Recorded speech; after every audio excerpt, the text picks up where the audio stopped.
In this video, we are going to be exploring the concepts of Chapter 21, which have to do with alpha carbon chemistry. Specifically, we are going to be focusing on enols and enolates.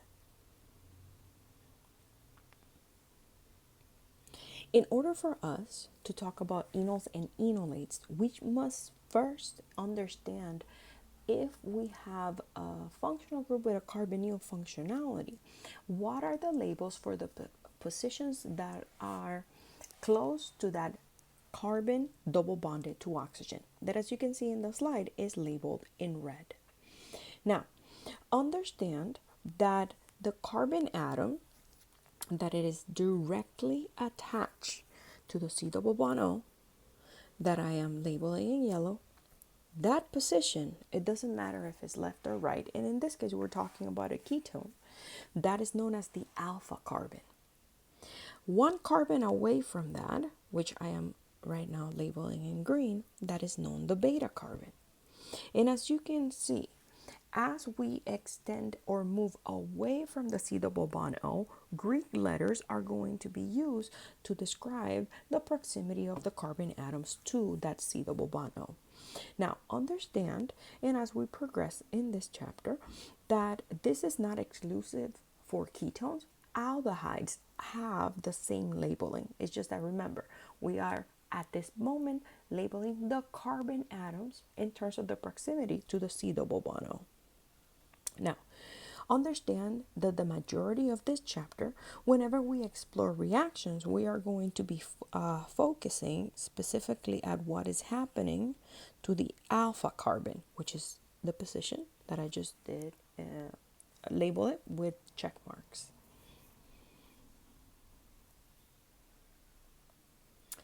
Now, understand that the protons that are attached to the alpha carbon are known as alpha protons. So any alpha carbon is going to, if it has protons, they are going to label alpha protons. Now, it is important to understand that the concept of an enol or an enolate, it is important to note what are the reagents that result in the formation of those intermediates.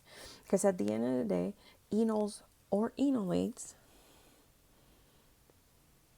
are intermediates in the reaction. Now, the difference between an enol and an enolate, as you can see, is the presence of that hydrogen next to the oxygen that was part of the carbonyl system. Okay, and we are going to see later in this chapter how we actually form these intermediates. We are also going to cover later in the chapter the reactivity that is happening at the alpha carbon, and as you can see in the structure that is on the other side of the flow chart, and I just underlined the position, we are going to see a lot of things occurring at that alpha carbon, things being incorporated to it because of the reactivity of those intermediates that are enols or enolates.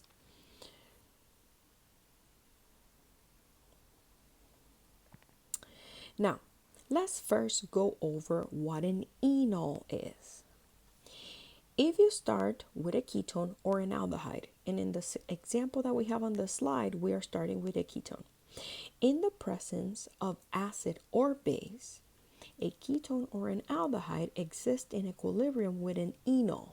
Okay, so understand that an enol is going to be a carbon atom that is bonded to an OH. It is double bonded to a carbon atom. In this case, I'm going to write the CH2, but remember, if there are more atoms extending away from where I label my CH2, it doesn't necessarily need to be an NH2, or sorry, a CH2. Now, understand that ketones and enols are actually tautomers of one another. So the definition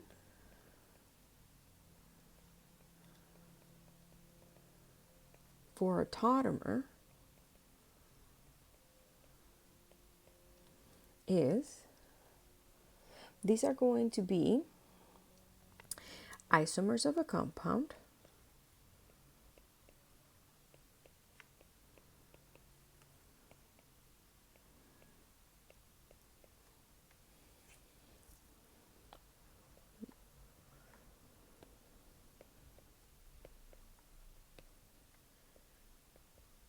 which exist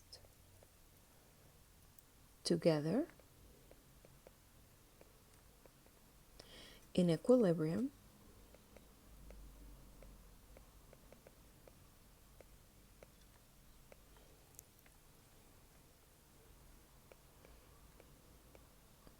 and are interchanged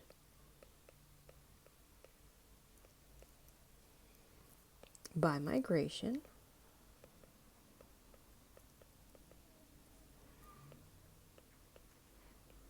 of an atom. It can also be a group. Now, if we look at a ketone and an enol, understand that these two molecules specifically is going to favor the ketone.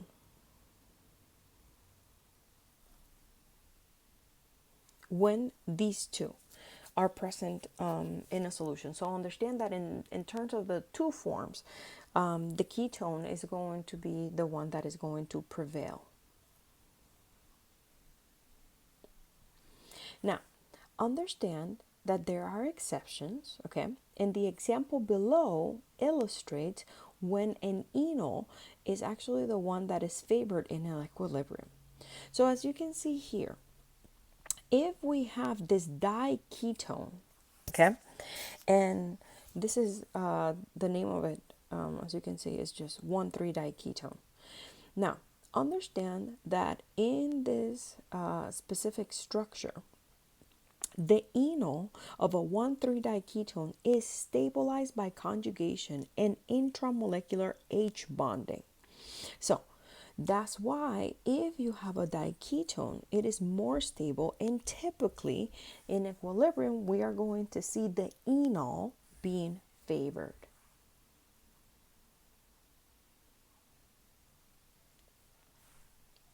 Now, let's take another example. Phenol is an example where an enol is vastly favored over the ketone in an equilibrium.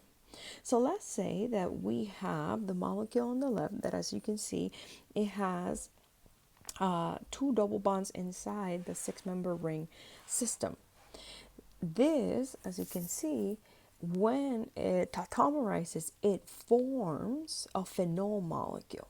And as you can see, that phenol is going to be favored, but it is because it is an enol that has aromatic stability. So the formation of that benzene ring, aromaticity, is one of those very strong forces. And in this case, that's what it provides the stability for the phenol to be more favored in this tautomerization.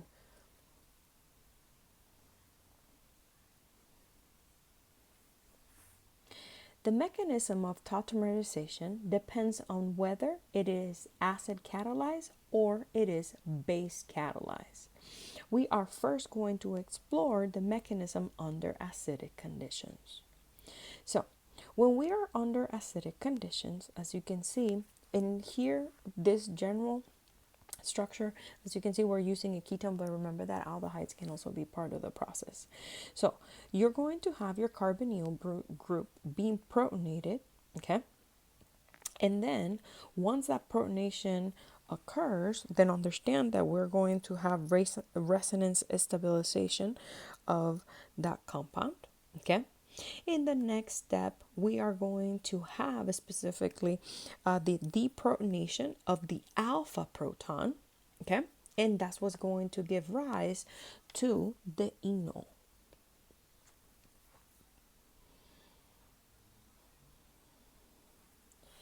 If the mechanism is occurring under basic conditions, understand that what is happening overall is that your base is going to first deprotonate the alpha proton in your carbonyl system.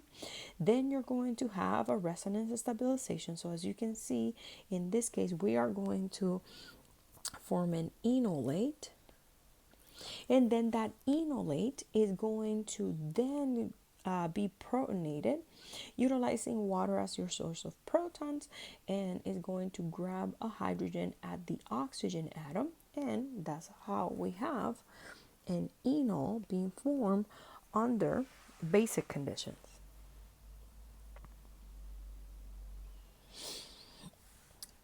It is safe to assume that some fraction of a ketone or an aldehyde in a solution can exist as an enol form.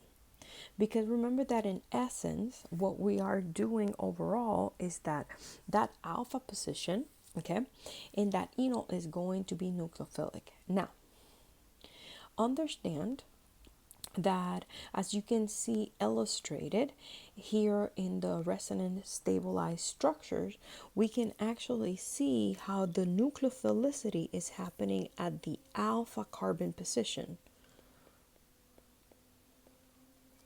That's why if we see that heat map, that electron rich position is at that alpha carbon. That's where we see a lot of red in that area.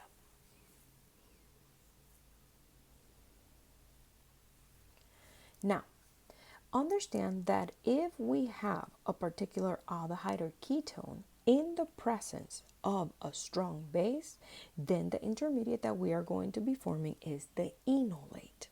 And as you can see in the mechanism that is illustrated in this slide, what's happening is that strong base is going to remove the alpha proton. The electrons are going to go to the alpha carbon, and then that alpha carbon is going to have a resonance stabilized structure that forms that enolate. Understand that an enolate is much more nucleophilic than an enol, as it carries an overall negative charge in its structure.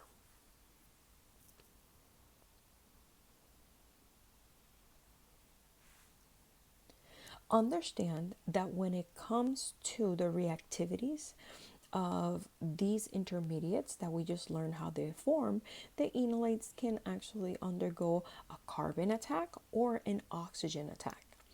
In the case of an oxygen attack, as you can see in the left side box that I just labeled with a check mark, the oxygen attack refers when the oxygen atom is going to be attacking an electrophile and binding to it. A carbon attack, on the other hand, which is the box that we have to the right, is going to be specifically when the carbon atom is going to interact with an electrophile and the electrophile binds to it. Enolates, as you can see, generally undergo C attack or carbon attack, which is drawn in one of two ways, as you can see illustrated in the bottom.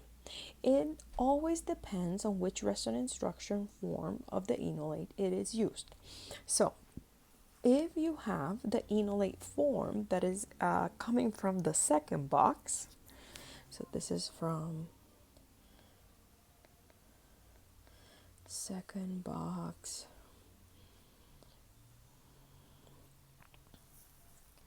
illustration,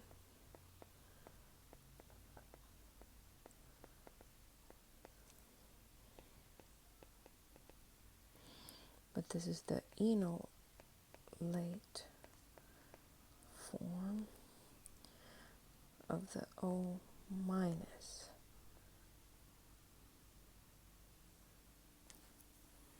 Then as you can see here, when you are using the form in which, understand that this molecule is coming from the resonance stabilized form of this. So let me just redraw it.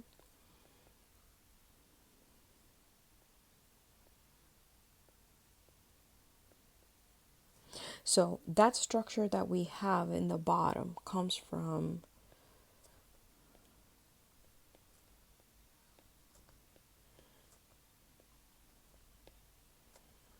these drawings. When the electrons from the alpha carbon go and form that double bind, the electrons go up to the oxygen. That's where that's coming from.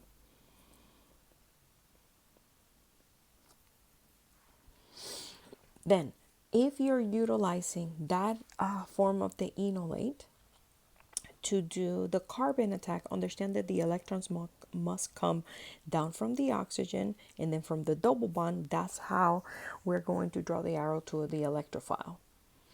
If the intermediate that is drawn is specifically the one in which the carbon atom already has that negative charge because it has the lone pair, understand that there's a arrow drawn directly into the electrophile.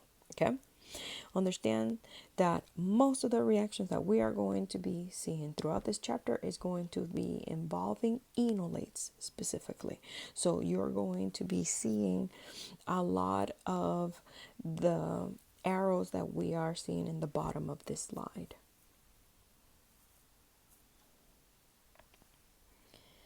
Now, let's understand that alpha protons are the only acidic proton of an aldehyde or a ketone, and they can be removed to form an enolate.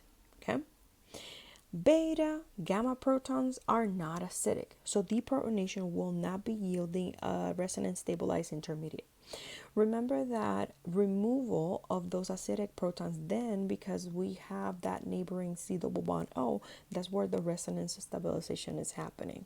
So we're going to be focusing on those alpha protons, okay, when we are understanding the reactions in this chapter.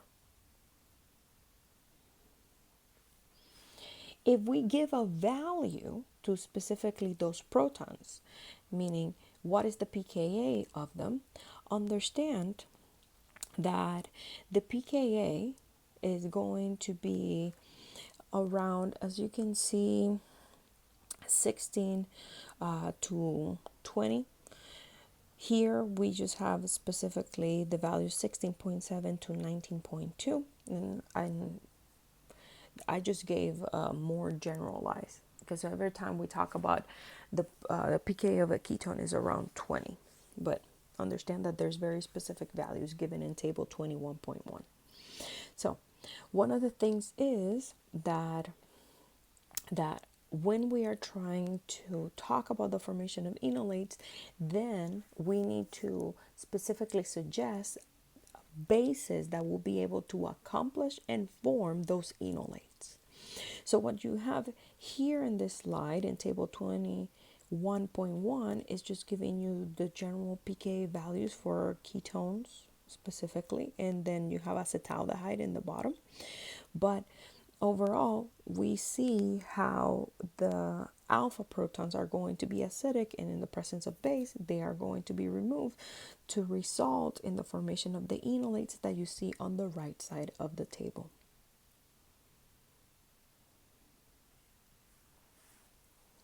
Understand that when the pKa values of the base and the enolate are similar, both products and reactants are present in significant amounts. So, what does this mean? If we have the following reaction in which we have acetaldehyde reacting with ethoxide, creating that enolate along with ethanol. Understand that when we compared specifically the pKa of our acid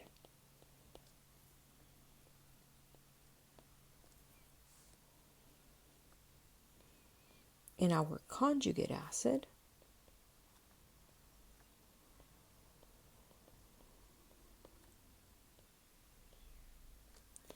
because they are similar, okay, then the products and reactants are going to be present in significant amounts. So understand specifically that when alkoxide is used, the product that is formed, the enolated, meaning the nucleophile, can react with the ketone, okay, that it is the electrophile in this case.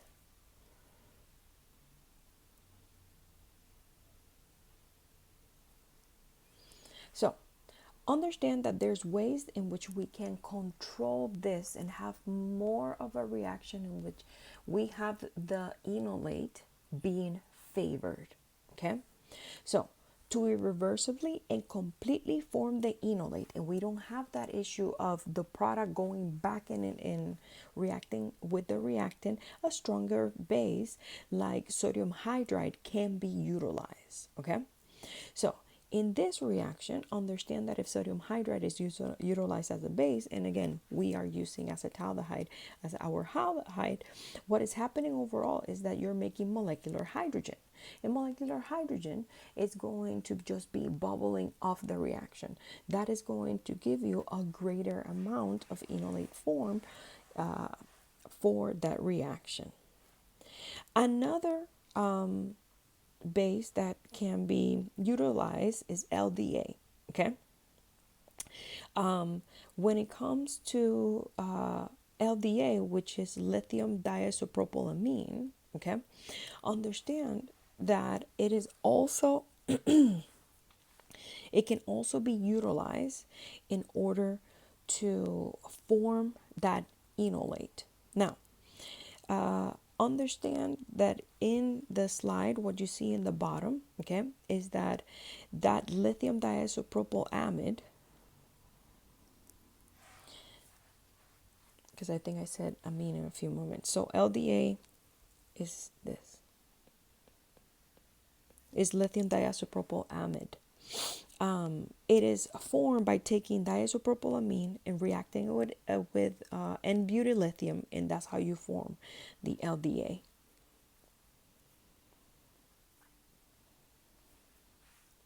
So when LDA is used to form the enolate, understand that the amount of ketone present in equilibrium is actually going to be negligible. So LDA, because it features two bulky isopropyl groups, which I'm highlighting in green, okay,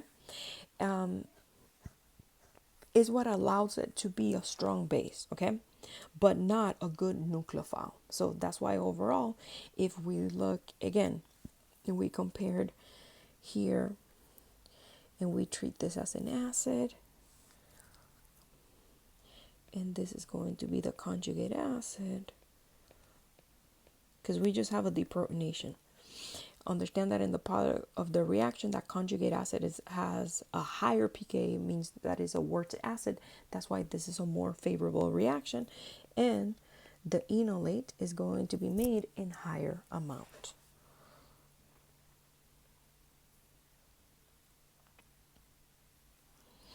Now, understand that when protons are alpha to two carbonyl groups, they are much more acidic. So as you can see in the left side here, we have a diketone versus acetaldehyde. Okay, so if you think about it, that increased acidity is going to be due to the increased stability that results from the enolate. Once the proton leaves, then you're going to have two C double bond O groups, two carbonyl groups, in which you can displace that electron density, and that's why the protons in that diketone here, or in general, something that has two carbonyl groups, it's just that the slide is representing a diketone, are going to be more acidic than just a regular alpha carb. They don't, so when it comes to these, the rule of thumb is having the proton in between two carbonyl groups. It doesn't need to be specifically a diketone. I'm just specifying that the one that is in the slide is specifically a diketone.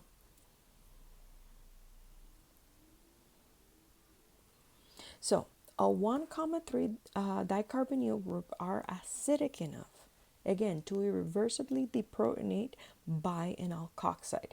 So in this case, again, that conjugate acid that we are forming in the reaction is going to be higher pKa than the reactant. So that's why in this case, an alkoxide can be utilized to form an enolate, but specifically for a 1,3 dicarbonyl system.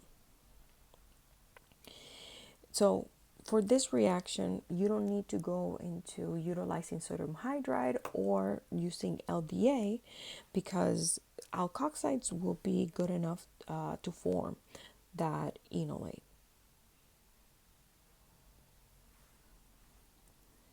So understand that it is important to know what base to use in order to generate an enolate.